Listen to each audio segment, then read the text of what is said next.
Pues entramos, Señor, en esta historia de Salomón, seguimos con los reyes y lo que queremos, Señor, lo que te pedimos y lo que anhela nuestro corazón es que esta historia sagrada que vamos leyendo haga mella en nuestra vida, que aprendamos, Señor, a amarte, a buscarte, que sepamos comprender lo que nos dices a través de las circunstancias de la vida, que comprendamos que todos nuestros tejemanejes, pecados y demás historietas que nos montamos no te alejan de cada uno de nosotros, que todas estas historias turbulentas, difíciles, no te asustan, no te espantan, no te cansas de amarnos, no te cansas de estar con nosotros, no te cansas de sacarnos las castañas del fuego, no te cansas de darnos una nueva oportunidad.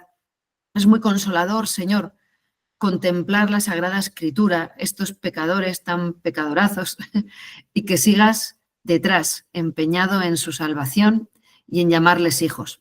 Pues así en mi historia, Señor, que yo comprenda eso, que me buscas, que me llamas, que me enseñas, que da igual lo que pase, siempre estás ahí, y siempre que abra la puerta, siempre tú, Señor, entrarás, que no te da igual nada de lo que ocurre ni en mi interior, ni a mi alrededor, ni en mi pueblo, ni en mi país, ni en este momento de la historia de los hombres, que no transcurre fuera de tu mirada providente.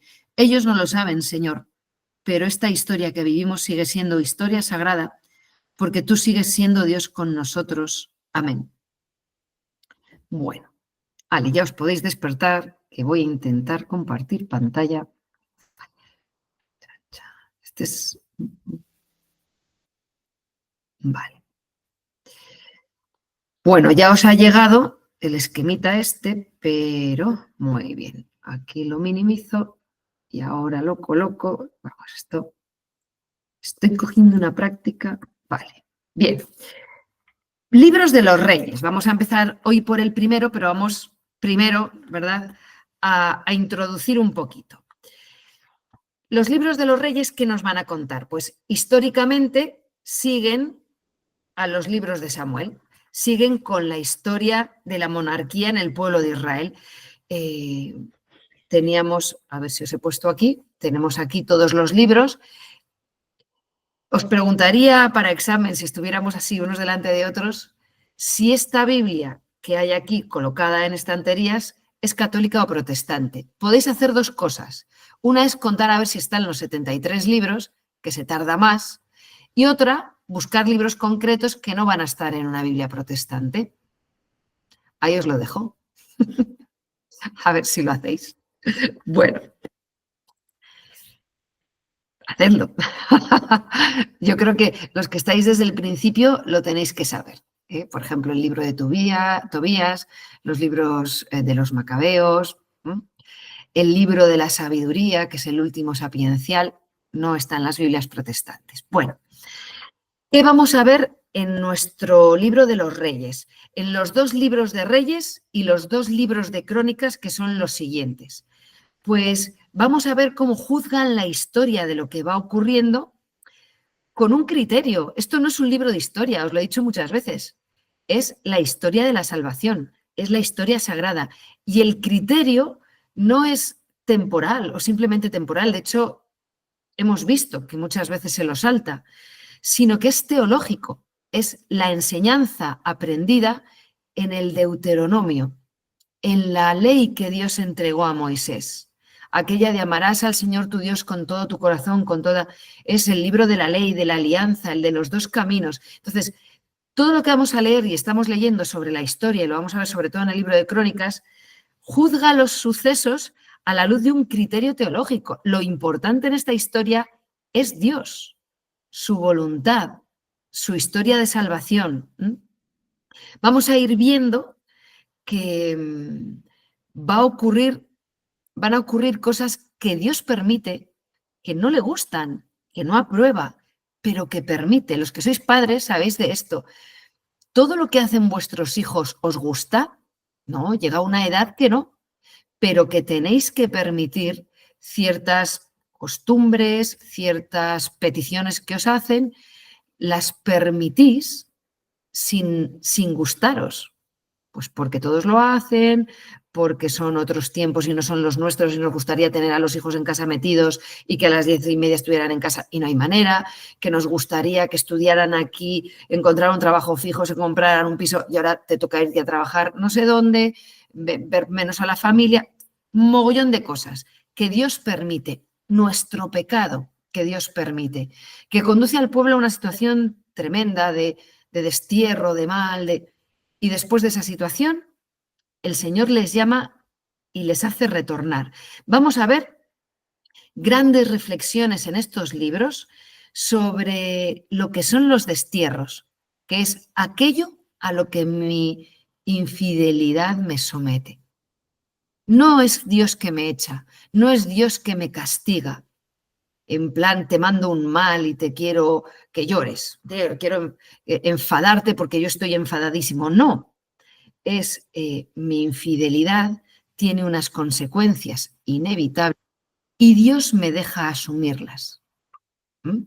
Bueno, voy a quitar el sonido a ver si no apago el ordenador esta vez. ¿Me seguís oyendo? Vale, pues sigo. Bien, aquí tenemos el esquema. Este esquema, si veis el puntero, todo esto ya lo hemos visto. Desde que Abraham salió de Ur de los Caldeos, tuvo un hijo que se llamaba Isaac. Isaac tuvo un hijo que se llamaba Jacob, que tuvo 12 hijos, porque Jacob es Israel. Uno de esos hijos, José, se hace virrey de Egipto y se vuelve todo el pueblo a Egipto, ¿verdad? Una historia. Allá abajo tenéis, si lo habéis recibido, supongo que se verá mejor, los años, porque esto es historia, repito. En Egipto se encuentran esclavos y son liberados de la esclavitud del faraón por Moisés, que es llamado por Dios desde la zarza ardiente. Allí salen, ahí tenéis la Pascua, momento importantísimo, atraviesan el mar y empiezan el camino por el desierto. En ese camino por el desierto reciben las tablas de la alianza con los mandamientos y se dirigen hacia la tierra prometida. A la tierra prometida entran con Josué y con él se la reparten y empiezan a organizarse. Y después de Josué llega la época de los jueces que se van organizando y no son jueces en sí como el concepto que tenemos ahora, sino líderes a la vez políticos y religiosos que van guiando al pueblo con sus más y sus menos. Y después de la época de los jueces nos encontramos ya con nuestro libro de Samuel, que nos cuenta el primer rey, que es Saúl, que el pueblo lo pide desesperadamente, y después de Saúl llegamos a David, que suele estar ahí representado con un arpa, porque hizo los salmos, el salterio que se canta. Y hoy vamos a empezar con Salomón, hijo de David, que tiene encima dibujado el templo porque es quien construye el templo. Esto es, para los que os gusta la historia o porque tenemos que tener a veces una mirada un poco alejada de la situación o de lo que estamos viendo para ubicarnos. Ahí, con Salomón, se va a terminar el reino unido entre los dos, norte y sur, y se van a separar. Y todo esto lo vamos a ver en el segundo libro de los Reyes. ¿Bien?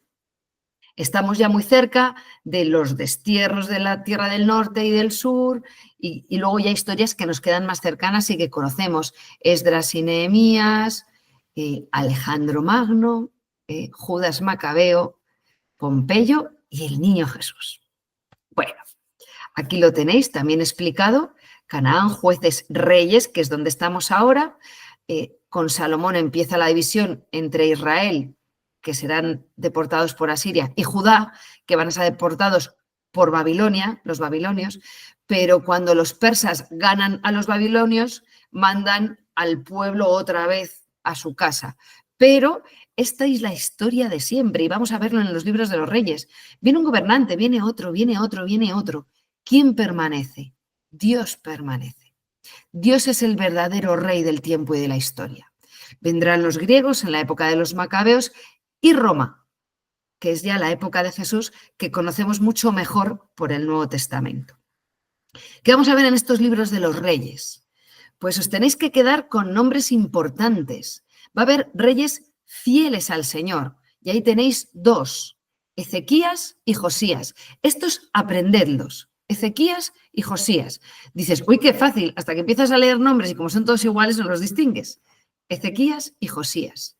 Y luego vamos a encontrarnos con reyes de corazón oscuro y pervertido, como Jeroboam, que va a ser al que le echen la culpa de todo, que es el que se separa por primera vez, la primera vez que se desune el reino del norte y del sur, y luego Ahab y Jezabel, que son lo peor, lo peor.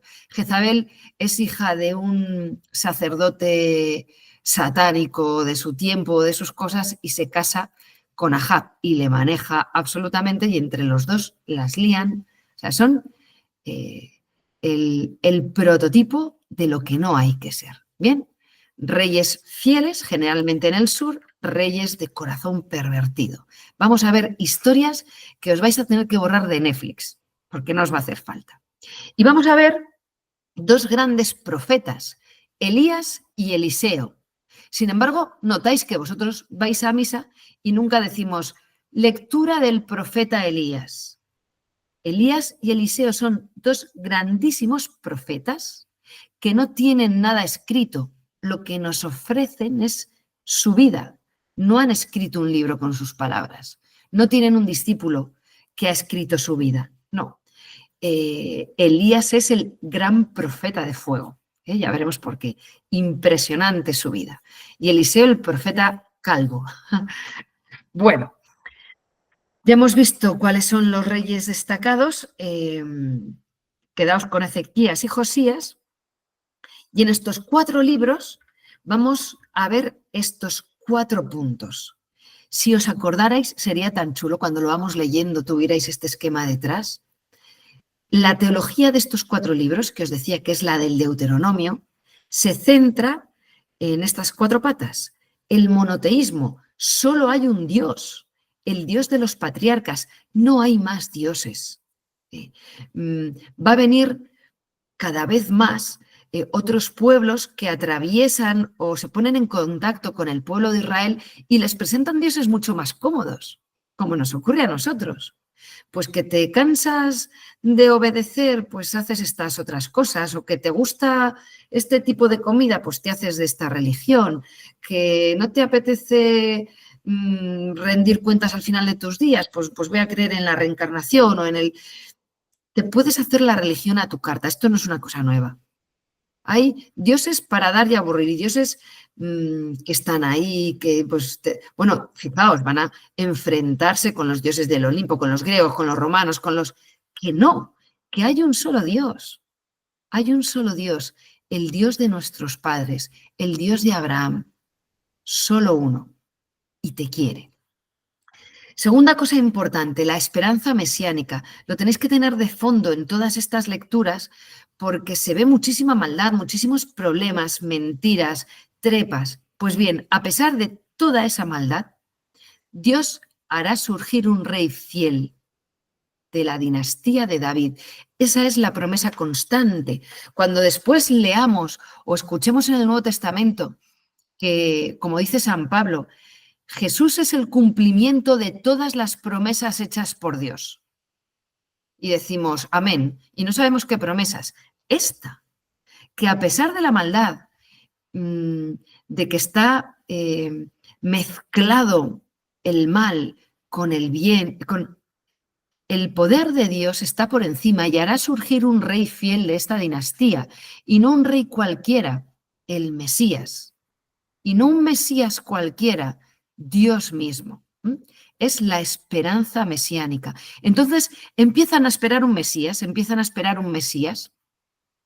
Y cuando llega el Mesías, en la plenitud de los tiempos, ¿por qué el pueblo judío enseguida habla del Mesías? Ha habido varios...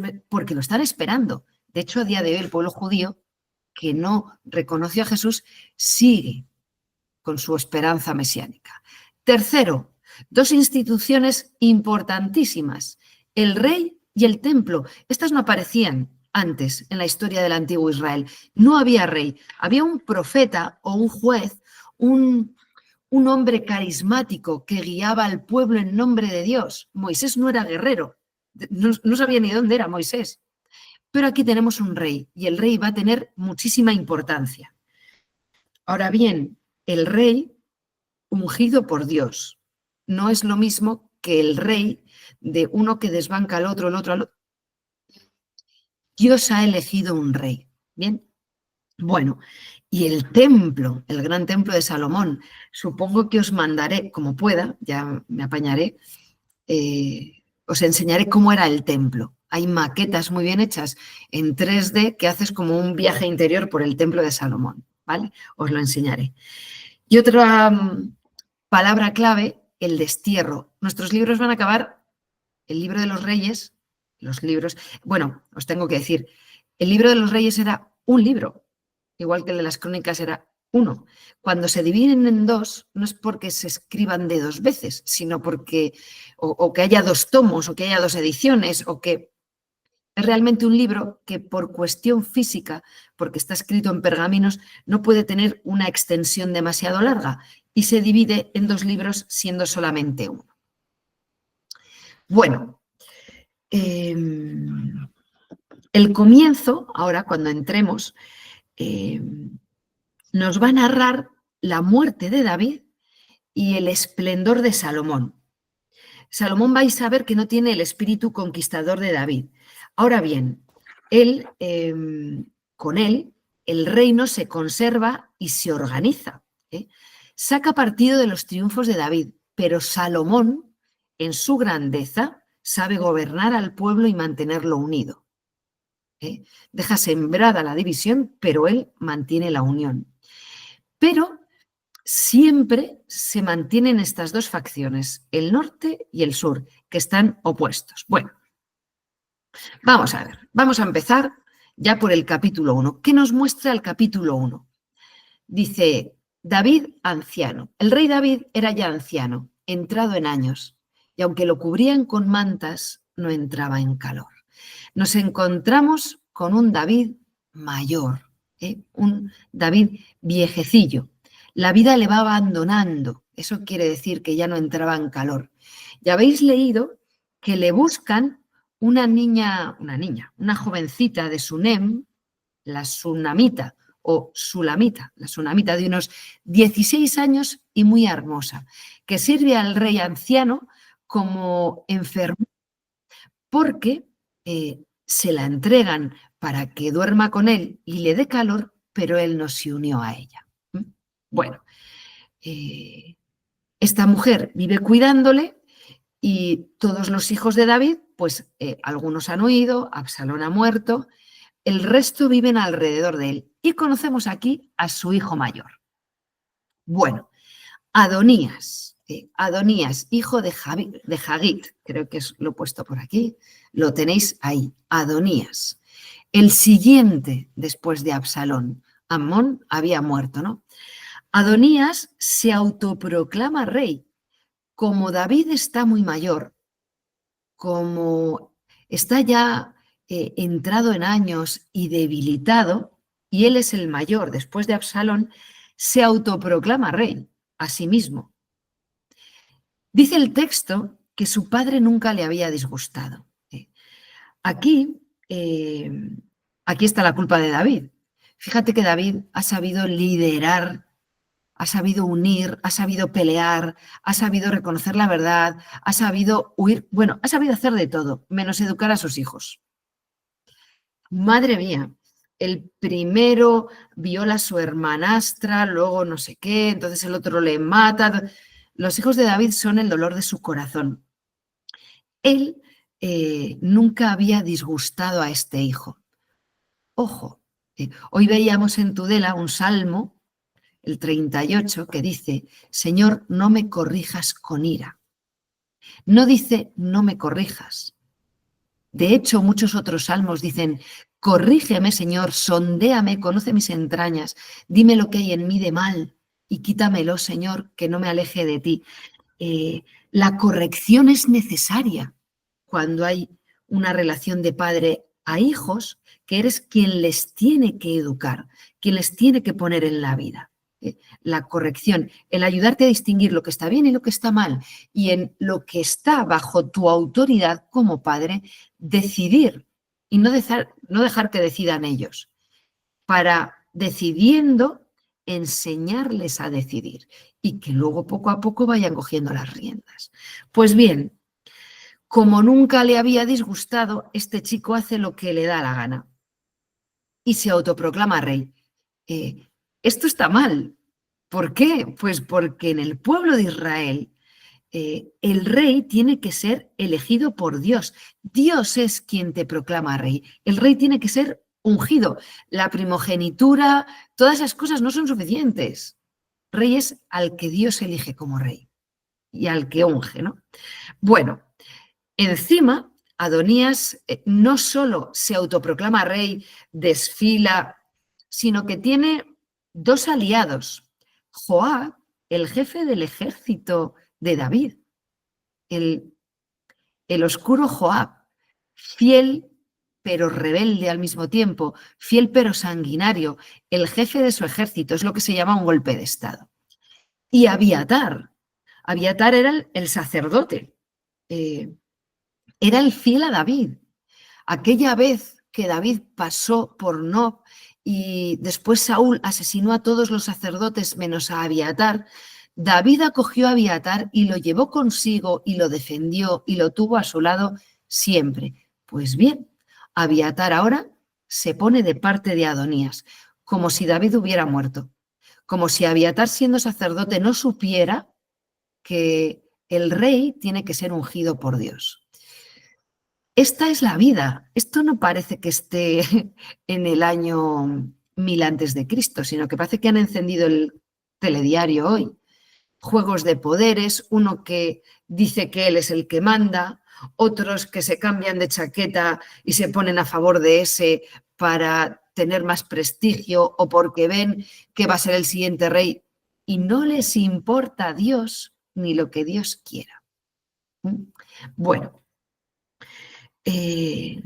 hace una comida Adonías y se juntan todos, ¿verdad?, para proclamarse rey, hace un sacrificio, bueno, pero fijaos, Adonías hace esto y ni invita a Salomón, que no es invitado, ni a Natán, que es el profeta fiel a Dios. A Salomón, por supuesto, no le invita, David de esto no tiene ni idea. Cuando uno obra a escondidas, es evidente que sabe que está obrando mal. Cuando te escondes, cuando las cosas de Dios son distintas, son claras, son abiertas, son para todo, para todos, pero algo que excluye, aparte de tu familia, por conveniencia, eso ya te tiene que decir que eso no va bien. Bueno, pues ahí está. Se proclama rey y se entera todo el mundo. Pero nos dice el capítulo 1, Natán dijo entonces a Betsabe, madre de Salomón, ¿no has oído que Adonías, hijo de Hagit, se ha erigido en rey sin que David nuestro Señor lo sepa? Bueno, es Natán quien advierte. Betsabe es la madre de Salomón y es Natán quien se ha dado cuenta de lo que ocurre. El profeta ve lo que ocurre a su alrededor. Os decía antes, rey es el que Dios elige y unge. Profeta igual. Y nosotros, por el bautismo, somos sacerdotes, profetas y reyes. Es tan bueno Dios que en el Antiguo Testamento tuvo que apañarse, ¿verdad?, y escoger reyes, escoger sacerdotes, escoger profetas, que entre unos y otros se ayudaran.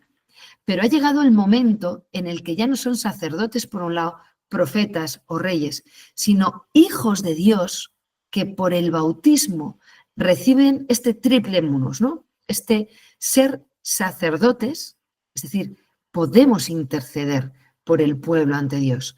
Profetas, comprendemos la voluntad de Dios y su presencia en los avatares del mundo, en lo que ocurre. Entendemos lo que quiere decir. Y reyes es el que gobierna. Para empezar, a uno mismo, porque si no gobiernas ni tu casa, ¿qué vas a gobernar? Iba a decir autodominio, suena mal, el ser dueño de ti mismo para poder entregarte a Cristo. Bueno, pues bien, Natán es el profeta, ve lo que ocurre alrededor, precisamente está para eso y nunca ha dejado de serlo. El profeta siempre está alerta. No siempre nervioso, sino siempre alerta, siempre pendiente. Y toma partida por la justicia. Ser profeta es arriesgar la vida siempre. Un profeta siempre está al tanto, está cuidando. Es el vigilante, es la madre, es el padre. Pon un profeta en tu vida. ¿Por qué? Porque el día que te confundas te dirá, oye, que no vas bien. Oye, que esto no funciona. Oye, bien. ¿Por qué el profeta Natán alerta a Betsabé? Pues porque Dios le había dicho a David que Salomón, el hijo de Betsabé, sería el que ocupara el trono. Y como lo sabían, pues ahí seguía David con su ancianidad y el resto de los hijos. Pero, este otro hijo ha querido quedarse con el trono. Bueno, David, que está mayor, pero sigue siendo rey, manda llamar a Salomón y lo proclama rey. ¿Por qué? Porque lo prefiere, no es eso. Es porque Dios así lo dispuso. Entonces, siempre ha querido David lo que Dios quería. Pues si quieres que este hijo... Además, David sabe lo que es esto, porque tenía 7 hermanos por delante de él, más mayores que él, y sin embargo Dios lo eligió a él. Sabe que la elección de Dios es la elección de Dios, ni por grande ni por pequeño, sino porque es la elección de Dios. Y ha escogido a Salomón. Salomón viene de Salom, que nos suena a todos de las canciones de misa. Paz, hombre de paz. Aunque, no sé si os acordáis, que Salomón, cuando nació, le pusieron otro nombre. Yedidías, amado del Señor. Esto es muy bueno. Bueno, esta es la típica cosa, que si te la sabes quedas fenomenal, porque todo el mundo conoce al rey Salomón y nadie sabe que se llamaba Yedidías. Estamos por ahí como por el 970 antes de Cristo, y va a reinar hasta el 931. Dios mantiene sus promesas con David y David mantiene sus promesas con Dios. Te juré que pondría a Salomón. Bien, pues hoy mismo Salomón será rey. Se acabó el esperar. Hay momentos en nuestra vida que sabemos que tenemos que hacer algo o que tiene que ocurrir, pero que lo vamos dilatando, que va pasando un día, otro día, y no nos ponemos a ello. Y van pasando, hasta que llega el día que nos tenemos que plantar y cumplir aquello que prometimos hacer. Hoy mismo. David se planta así y mira que es mayor. Hoy mismo dejo de ser rey. Hoy mismo termino con esta situación. Hoy mismo me entrego. Jesús sabe lo que es esto. Hoy ha llegado la hora de las tinieblas. Hoy me entrego, ¿no? Entonces, nosotros también tenemos así muchas decisiones que tomar delante de Dios y con Él. Hoy me levanto. Hoy hago esta llamada. Hoy cumplo esta promesa.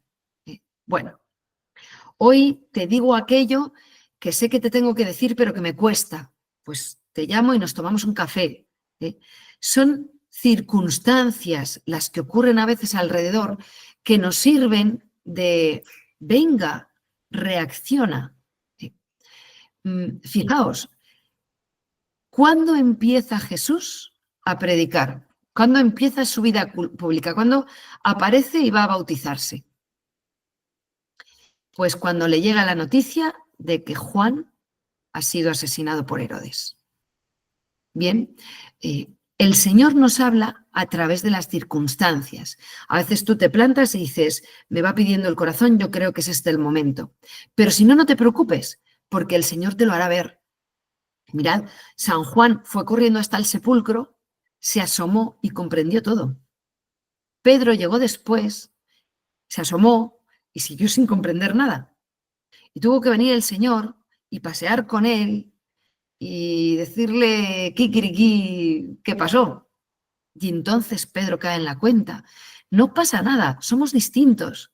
Y el Señor habla a cada uno como cada uno es capaz de entenderle, con las circunstancias de la vida de cada cual, teniendo en cuenta tu historia o tu psicología. ¿O es que piensas que Dios no sabe cómo eres?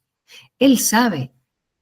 Si te has enterado, si no, o qué necesitas para conocer tu voluntad. Bueno, pues Salomón es ungido rey, ungido por el profeta. Lo de Adonías es una pretensión humana, nada más. Solo Salomón tiene este carácter de rey sagrado que caracteriza al pueblo de Dios, es decir, es el verdadero rey. No hay duda, en este caso, de quién es el rey legítimo. Lo sabe todo el mundo, incluido Adonías. ¿Qué es lo que ocurre? Pues que cuando Salomón es consagrado rey, están todos en la comida, el profeta, los otros, los amigos. Oye, pues ¿qué es ese ruido que se oye? Pues que el rey David ha llamado a Salomón, lo ha sentado en su trono y lo ha proclamado rey. ¿Qué es lo que pasa? Estamos en el versículo 41. Pues que a Adonías y todos los invitados les entra muchísimo miedo y huyen. Dice, el miedo se apoderó de todos. ¿Por qué? Porque el que la hace, la teme. Si ellos estuvieran bien intencionados, no huirían. Mirad, un día salía yo de los salones parroquiales de Corella, de las salas de catequesis, y según paso por la plaza, había 3 niñas sentadas ahí en el suelo, en la placita, y oigo al pasar, si estás ahí, manifiéstate. Digo, uy. Entonces, de repente les digo, me paro, me doy la vuelta, ¿qué hacéis? Están haciendo espiritismo las 3. Eran muy pequeñitas, una más pequeñita además que las otras. Y me dicen las 2 mayores, nada, y se levantan enseguida. Digo, ¿pero qué estabais haciendo? Jugar. ¿Pero jugar a qué? Nada, jugar. Y dice la pequeñita, ¿no se llamaba espiritismo? El que la hace, la teme. El que no la hace, no se esconde.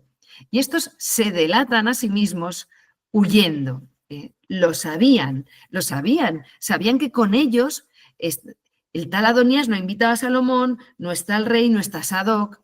Bueno, bien, Adonías sale corriendo, le entra mucho miedo y se acoge a sagrado, se agarra a los cuernos del altar. Dios prometía protección al que acudía y se acogía a él. Esto se hacía antes, me acuerdo, por ejemplo, en Valladolid, cuando entrabas en el recinto de la universidad, cuando había manifestaciones, tal, la policía no podía entrar ahí. Acogerse a sagrado se llamaba cuando esto estaba vinculado a las iglesias.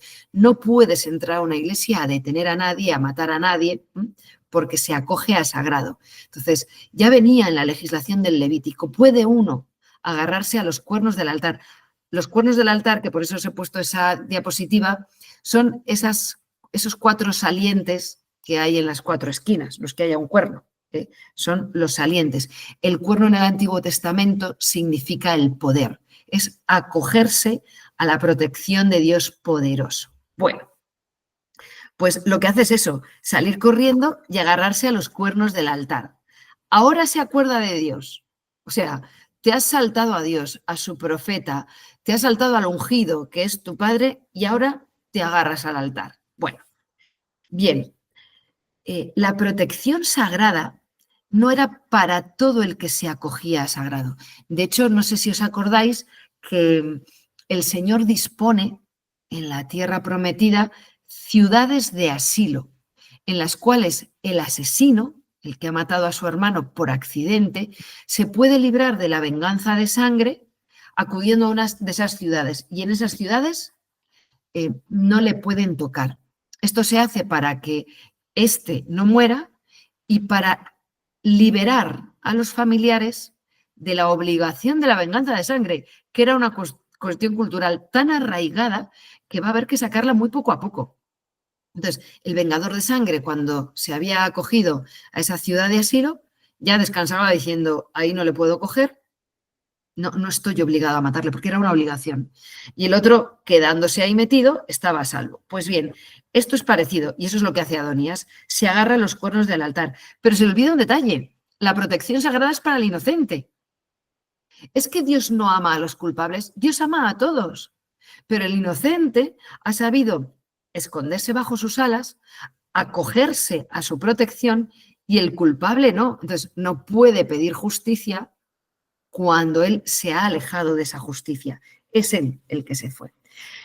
Aún así, Salomón no lo mata así de primeras. Le concede un indulto. Sepárate de ahí, vete a tu casa y le promete que si él no muestra maldad, conservará su vida. Es un indulto limitado, como bajo supervisión, digamos. Si muestra cualquier inclinación al mal o a la rebelión, pierde el indulto.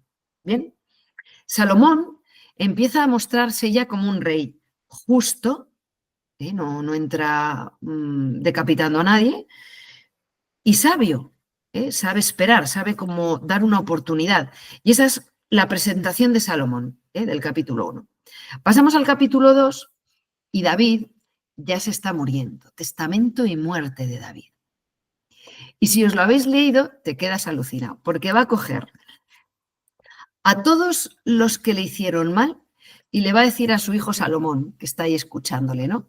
Mira, ven, coge a Abiatar, que fue un canalla, iba a decir. Bueno, le va a ir dando, como ahora las vamos viendo de una en una, instrucciones para cada uno. Así no me adelanto. Pero cuando lo lees, o si lo habéis leído, dices, ahí va. Y a Semeí que le insultó a ese que no bajen sus canas sin ensangrentar al Seol por la maldición que lanzó. Dices, ahí va, ¿esto qué es? Qué majo parecía. ¿Es que es David un rencoroso? No, no es un rencoroso, pero seguimos en la antigua alianza, en la moral imperfecta del Antiguo Testamento, en la cual, uno, la venganza de sangre es obligatoria. Ahora cuando vayamos viendo uno a uno, volveremos a hablar de esto. Y dos, que las bendiciones son reales, verdaderas y efectivas. Y también las maldiciones. Por ejemplo, Semeí, ¿os acordáis que es un benjaminita de la familia de Saúl, que cuando va huyendo David por la cuesta de los olivos, llorando porque Absalón viene a matarlo, sale a insultarle, a maldecirle y a tirarle piedras y a llamarle asesino? Bien, ha invocado una maldición sobre David. David le deja en paz y cuando David vuelve a Jerusalén, Semeí va a pedirle perdón. Pero ¿qué pasa? Que ha lanzado una maldición sobre David y sobre su familia. Y la maldición ahí está. No sé si os acordáis que cuando os expliqué los juicios, el Rib y el Mishpat, yo creo que os lo he explicado aquí, y si no me lo decís yo os lo explicaré. En el juicio judío hay un acusado, un acusador y una pena. Si el acusado demuestra que es inocente, esa pena se la lleva el culpable. Y si no, el acusador. Y si no, se la lleva el culpable. Pero el caso es que ese castigo, esa pena que yo pido que te corten la mano porque eres un ladrón. Pero resulta que tú demuestras que no me has robado. Entonces me tienen que cortar la mano a mí. Los juicios en Israel funcionan así. Ese es el mishpat, el juicio judío. La condena, la pena, la maldición, o es para uno o es para otro. Igual que la bendición es verdad, la maldición es verdad. ¿Qué hace David? Pues encargarle a su hijo Salomón que la maldición recibida de Semeí y que él ha aguantado, porque le prometió no matarlo, la saque de su linaje y se la devuelva a Semeí. Eso es lo que está haciendo.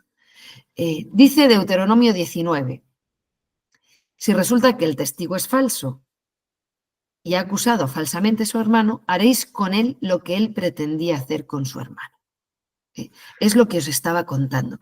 Y yo creo que os he contado también que siguiendo esta ley mosaica, Jesús guarda silencio ante los testigos falsos, ante el Sanedrín, cuando le están juzgando a Anás y Caifás, guarda silencio. Y los testigos eran falsos y decían mentiras. Y Jesús podía haber demostrado su inocencia. Si la humanidad está acusando al Hijo de Dios y el Hijo de Dios demuestra su inocencia, esa pena de muerte, ¿sobre quién recae? Sobre la humanidad. ¿Qué hace Cristo? Callarse y asumir la muerte para poder salvarnos de ella. ¿Mm? Bueno, es muy bonito, es muy bonito. Pero bueno, bien, Testamento de David, no sé si lo habéis leído. Guarda, le dice a Salomón, lo que Yahvé manda guardar, cumple la ley de Dios. Ahora todo el mundo está haciendo su testamento vital, de no sé qué, de que no me enganchen a una máquina, que tal, que cual. Por supuesto, repartidos los bienes, o a ver cómo lo hago para que mis hijos los puedan recibir sin mucho testamento. Cuando pensáis en dejar testamento a vuestros hijos, pensáis en dejarles la fe en el Dios verdadero, la puerta abierta a la vida eterna. Solemos pensar en dejar a los hijos una vida solucionada, en lo que pueda, que tenga casa, Bueno, y si se puede, pues déjale lo que haga falta, pero los bienes materiales los van y vienen. Hay que dejarles la vida eterna. La vida temporal ya se apañarán y ya les has dado unos estudios y ya les has dado una educación, pero ¿y la vida eterna?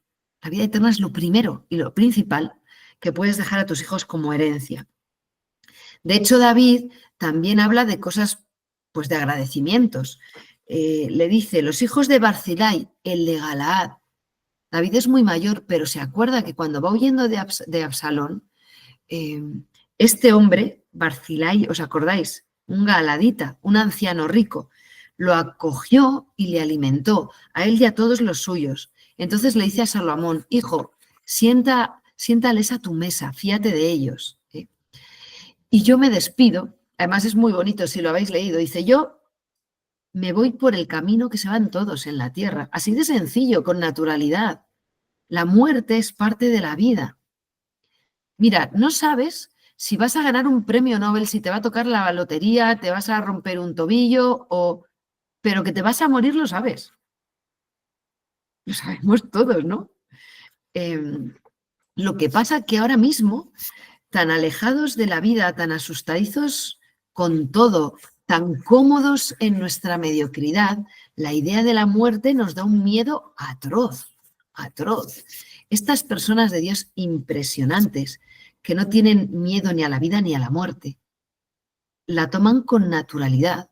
Yo recuerdo a mi difunta abuela, con muchísima naturalidad, ver que llega su momento, despedirse, rezar. Lo he visto muchas veces en Calcuta, cuando uno llega a su final, lo sabe, porque siempre lo sabes, y se despide sabiendo que es algo por lo que todo el mundo ha de pasar. Pues bien, me voy por el camino de todos. Y así, con esa sencillez, se despide el que ha sido pastor, soldado, rey, fugitivo, héroe, pecador, santo, poeta, amigo, padre. Se va en una vejez llena de días, en una vida llena, llena de Dios, llena. Os enseñaba a algunos un vídeo de Ainhoa, que Ainhoa tiene 24 años y es enfermera pediátrica y se ha ido a vivir porque conoce Liberia. Yo creo que casi todos lo conocéis, sobre todo algunos, ¿verdad, Raquel? Porque su padre estaba trabajando allí, ella lo conoce de cría y se marcha a Liberia, luego a lo mejor os lo mando si puedo su testimonio. Se marcha a Liberia a trabajar y el otro día mandaba un testimonio, ¿no? En el cual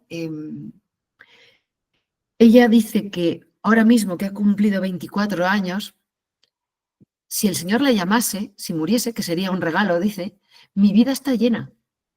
Y estoy alegre porque mi vida está llena. Y ella va contando cómo quiere tanto a las personas a las que está cuidando, curando las heridas, gente de la calle, sogos, es decir, drogadictos, moribundos, a los que se lleva a casa y a los que quiere. Y ellos, cuando hayan tenido ya un problema, que es de lo que os lo mandaré, la ha cogido porque iba conduciendo deprisa, porque iba a un gueto y la ha cogido la policía y ha venido a quitarla al coche, no sé qué, van los pobres de la calle a defenderla, de no hagas nada a nuestra madre. No, pues ella decía, mi vida está llena de amor. Y si me muero hoy con 24 años, mi vida está llena y doy gracias a Dios, ¿no? Qué alegría poder mirar la vida así, que no se pase el tiempo a lo tonto, que no andemos corriendo detrás del reloj, hartos de todo, pero llenos de nada, con muchas cosas en los bolsillos, pero con un vacío interior descomunal. Bueno, ¿qué pasa? Pues que parece que todo va bien, David muere como toca, ¿verdad? Reposa con sus antepasados, lo sepultan en la ciudad de David y Salomón se queda como rey. En cuanto muere David, Adonías sigue con sus ilusiones de grandeza y comete una locura imprudencia, yo no sé cómo llamarlo. Decía el salmo de hoy, el salmo 38, todo por mi insensatez. Qué insensatos somos a veces. Te han dado un indulto condicionado. ¿Y qué hace? Se va a pedir a la madre del rey que el rey Salomón, a Betsabé, le conceda como esposa a la sulamita, a la chica de Sunem, a la sunamita. La madre no ve ninguna malicia en esto, pero cuando se lo comunica a Salomón, que a Salomón no se le escapa nada, dice, ¿qué está haciendo Adonías? Y Adonías, con esta imprudencia, se gana la muerte. Se gana la muerte. ¿Por qué? Porque adquirir una concubina, una esposa, del rey David es aspirar al trono. ¿Os acordáis lo que hizo Absalón cuando entra en Jerusalén? Violar públicamente a las concubinas de su padre para dejar muy claro que el rey era él. Cuando David vuelve a Jerusalén, las mantiene, las cuida y las tiene ahí, pero no se acerca a ellas, ¿no? Él sí que respeta la memoria de su falso hijo rey Absalón, ¿no? Bueno, pues está pidiendo derechos sobre el trono de David. Esto es un intento de aspirar al trono. Así que te habían dicho, si tu comportamiento es bueno, conservarás la vida. No es bueno tu comportamiento, la pierdes. Salomón demuestra desde el principio, se ha mostrado bondadoso, pero también fue claro y es firme. Bueno, con esto de las concubinas a mí me hace mucha gracia, porque la gente pone el grito en el cielo. Dios mío, tenían concubinas, tenían... Y yo digo, Dios mío, esto era el año 1000 antes de Cristo, que tenía unas costumbres propias de una, bueno, pues de una falta de progreso en la psicología y en tantos campos. Estamos en pleno siglo XXI y ¿algunos sabéis lo que es un vientre subrogado, un vientre de alquiler? Pues así, más muchas otras cosas relacionadas con este tema. Es decir, yo os digo muchas veces, no os escandalicéis con el Antiguo Testamento. Lo único que hay de escandaloso en el Antiguo Testamento no es Dios ni su voluntad, somos nosotros. Y no tenemos derecho a escandalizarnos cuando a día de hoy estamos haciendo lo mismo. Como diciendo, uy, cómo Dios, pues si eres tú el que lo está haciendo, somos nosotros. Somos nosotros a los que Dios pedirá cuentas, no nosotros a Dios. Bueno, pues bien, ese es Adonías. Abiatar es desterrado, otro indulto temporal. Abiatar es sacerdote. Entonces, Salomón muestra respeto con este sacerdote y simplemente lo destierra, ¿no? Va mostrando que es prudente, que tiene decisión, capacidad de juicio, que le importa la justicia. Y llega nuestro amigo Joab, yo creo que os lo he puesto por aquí, Abiatar. Salomón expulsa al que fue el sacerdote de su padre, lo expulsa. Ciertamente ha sido un traidor también al final. Y llega el momento también de Joab, el comandante, el jefe de su ejército. Joab es un personaje muy complicado. Joab es sobrino de David, ¿eh? Con lo cual también es familia de Salomón. Es terriblemente fiel, pero muy desobediente y muy sanguinario, violento, ¿sí? Y no se puede estar eternamente entre el bien y el mal, ni aquí ni allí. Así puedes durar un tiempo, poniendo una vela a Dios y otra al diablo. Puedes durar un tiempo, pero te vas a acabar decantando hacia uno de los dos lados. Y Joab se ha terminado decantando. Ha traicionado a Salomón y a David yéndose detrás de Adonías. Otro que se agarra a los cuernos del altar, por la ley de no matar a alguien en la presencia de Yahvé. Pero aquí tenemos que Joab creo que es el primer gesto religioso que hace desde que lo conocemos, que es desde hace mucho tiempo. Y quiere que Salomón quede mal matándole en un lugar santo. Pero vuelve a no tener en cuenta que la ley, lo mismo que Adonías, no protege a todos, sino solo al inocente. Así que Joab es asesinado, ajusticiado. Salomón está cumpliendo sin dilación, sin tratos, todas las últimas voluntades de su padre David. Todas. Y la última es la de Semei.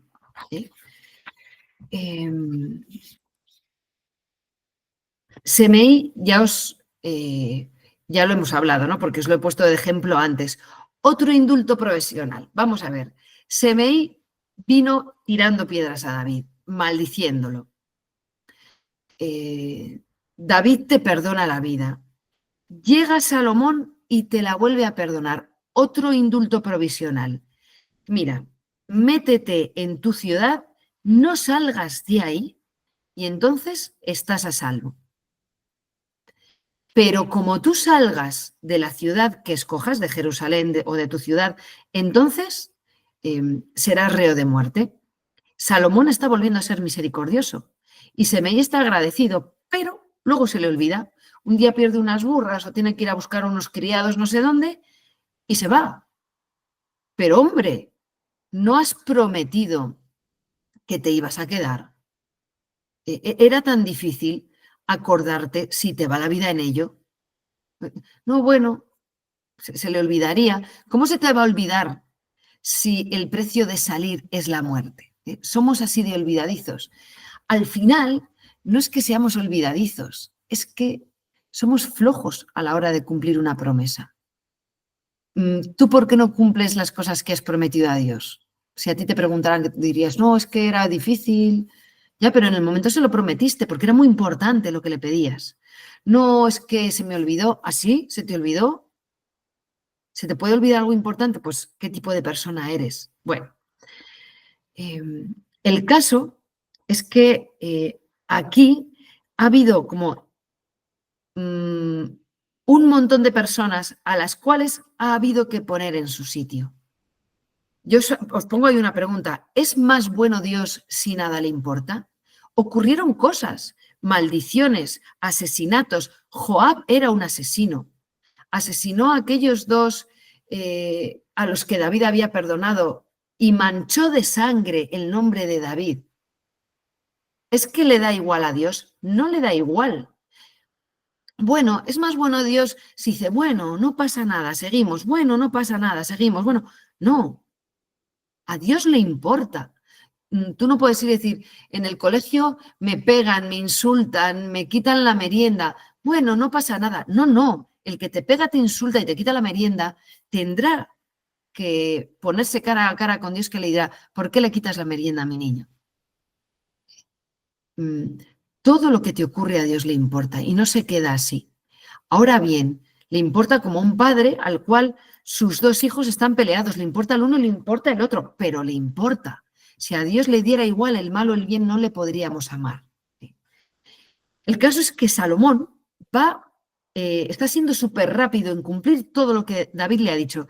Si todos fuéramos tan rápidos en eliminar los enemigos de nuestra alma, como lo fue Salomón, en eliminar los enemigos del reino, otro gallo cantaría en nuestras vidas y en nuestras comunidades, porque esos son los verdaderos enemigos, los que llevamos dentro.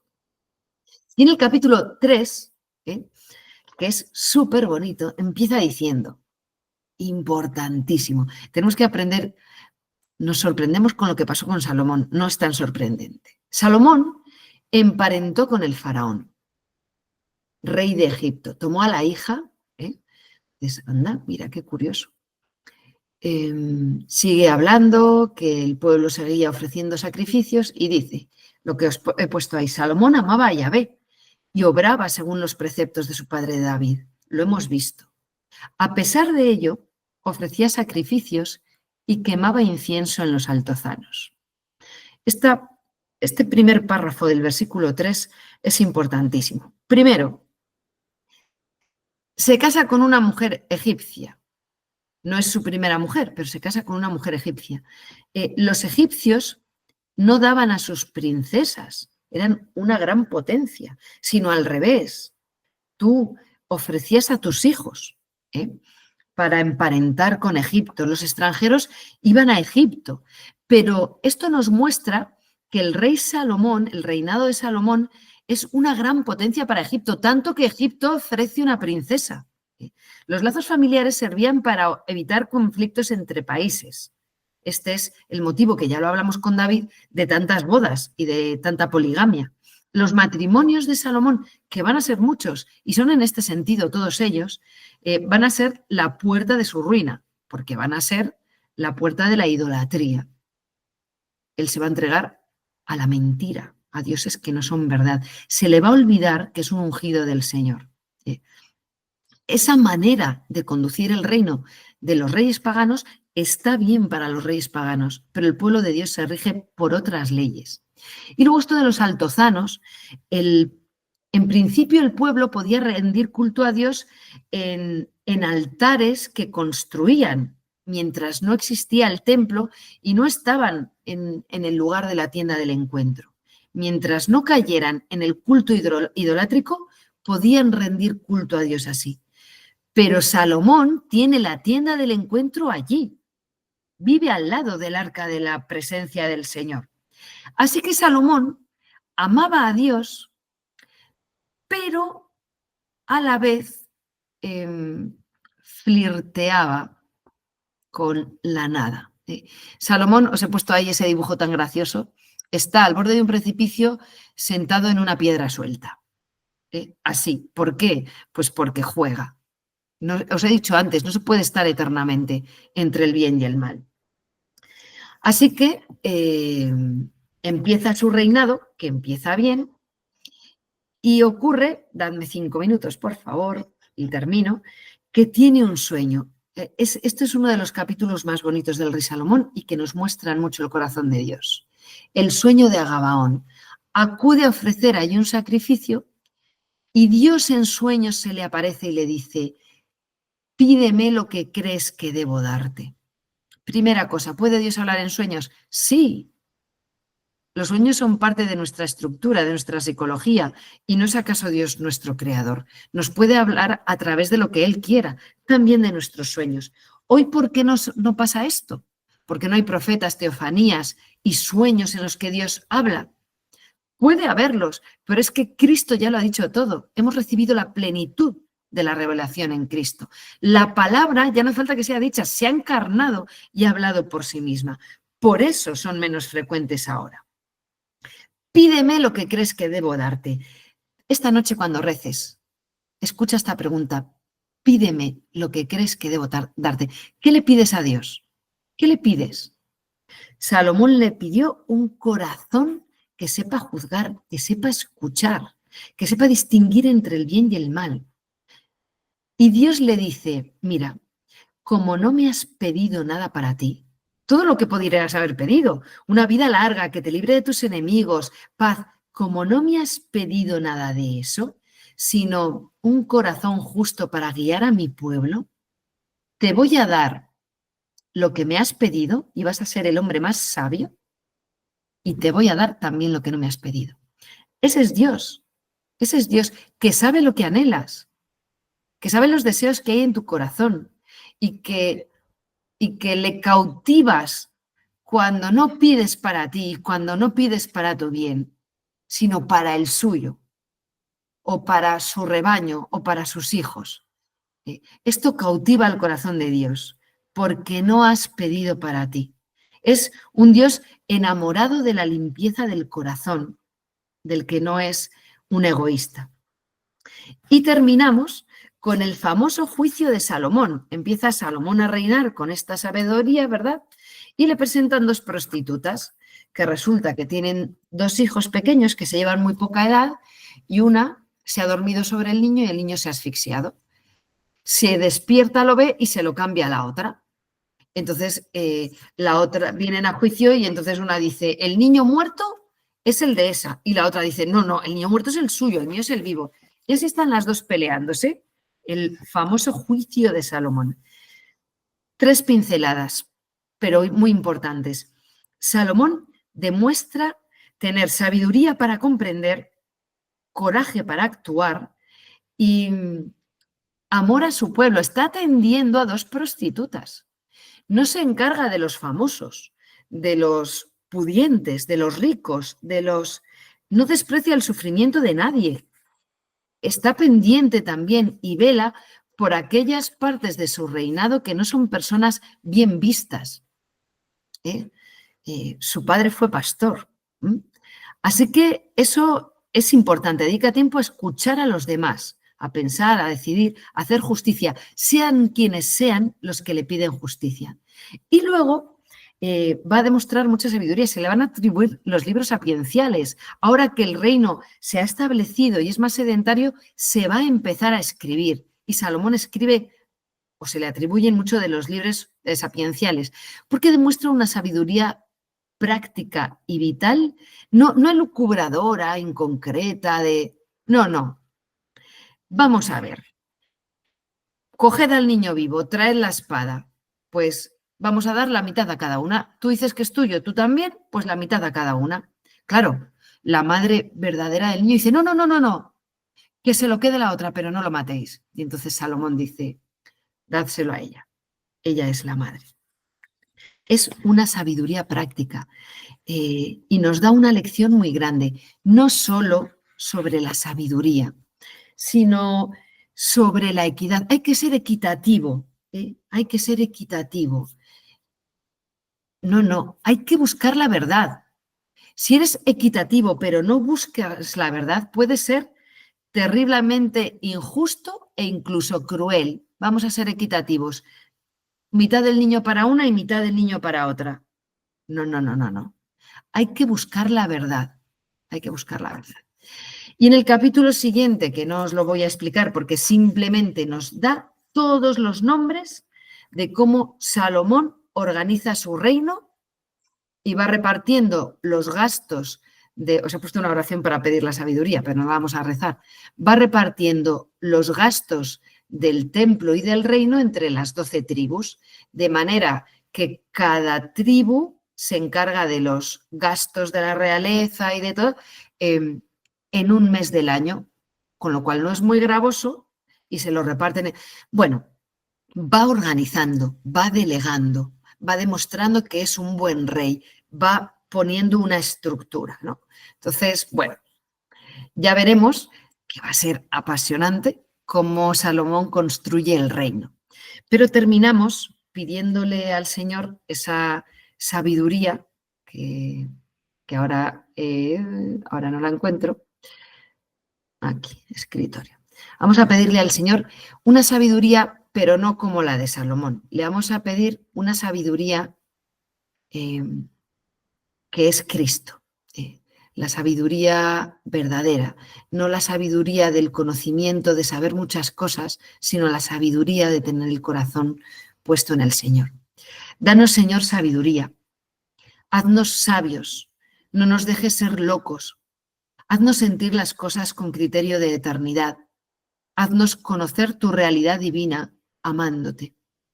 Concédenos no solo conocerte, sino saborearte. Haznos sentir la afinidad de nuestra alma contigo. Y comunícanos, Señor, aquella sabiduría de la cruz que es un escándalo para el mundo que te desconoce. Amén.